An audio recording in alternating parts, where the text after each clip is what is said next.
ngõ nó chỉ lên mà họ gia đình ngõ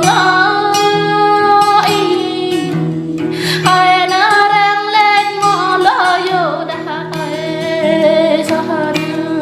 hỏi nó vì sao nó có lại là ta khóc rồi đừng có giống như đâu đừng ơi cao im bị có mang kề ra đây nữa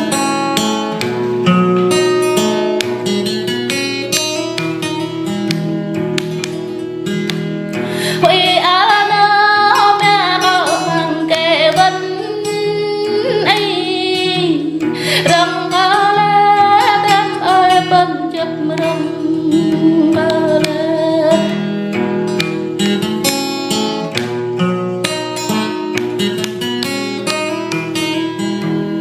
ơi ơi đêm ơi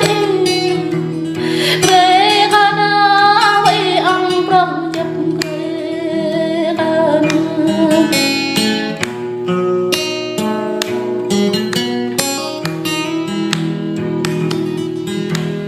ya nó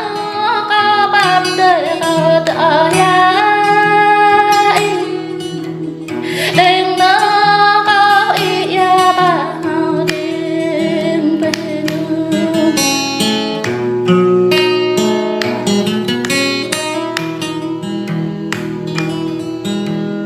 đừng nó lên cách ya ba hao đừng đưa la hao răng ya ba hao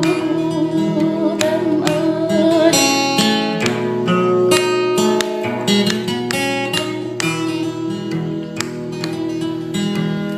về nó đêm ơi cô đêm ghé mọi có về cái nào để mau để alo tay tôi ê nó nhắm như kìa đã quay lại đó gì